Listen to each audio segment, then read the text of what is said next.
so much talk about that Pokemon Go. Jesus. Yeah, my favorite strategy for Pokemon Go is like, I see a Pokemon I walk up to it, then I walk away, walk to my house, then curl up in a fetal position and cry because I have nothing else going on in my life.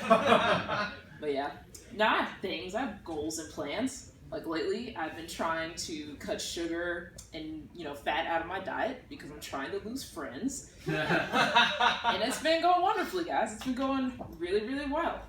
Yeah, no, but I've also been trying to do that because my dad is a diabetic. He has diabetes, but it's the type that he ate himself into, like not the type you're born with that you have to like work for decades to get to. I'm like, you did it, Dad.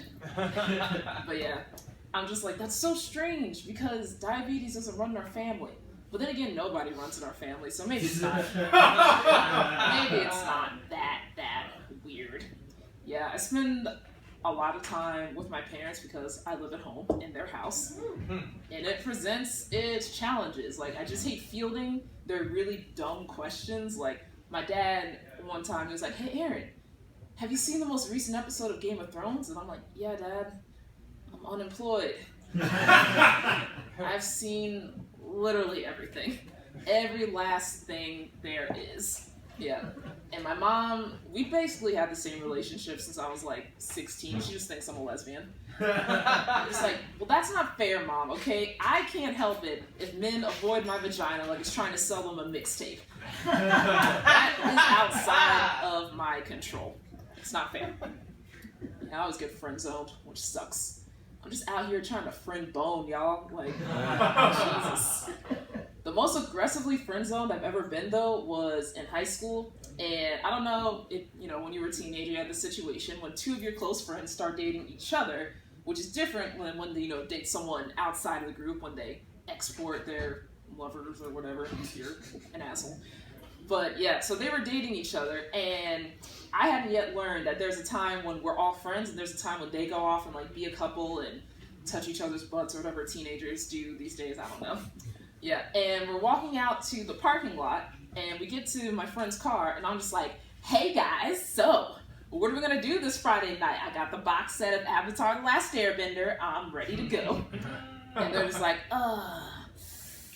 Aaron, God bless your soul, but we're gonna hang out together, and you can just, stare at the wall or, count the lint in the carpet or whatever single people do on Friday nights. And I'm like, okay.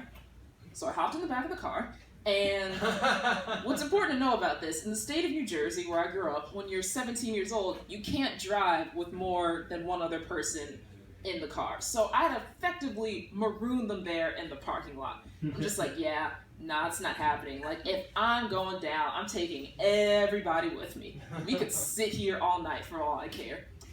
I got out eventually, but it took a while. They really had to coerce me out of that seat. And, like, I'm not saying that I'm the next Rosa Parks. That's not what I'm saying. I'm just saying that I am the Rosa Parks of cock-blocking. And that feels good. That feels good. I plan to go on to protect my title, Yeah. But yeah, let's see. Yeah, so I've been trying to get into online dating, which, I don't know, man. OkCupid, it's really sketchy. Like, I was on this one guy's profile, and under interest, he just had 5 knife emojis. And first off, I didn't know there was a knife emoji, but I don't know. 5 knife emojis, and then I'm like, well, maybe this is just a clever joke. It's some type of satire on murdering me and throwing my body in the Hudson. Maybe if I scroll down, there'll be an explanation.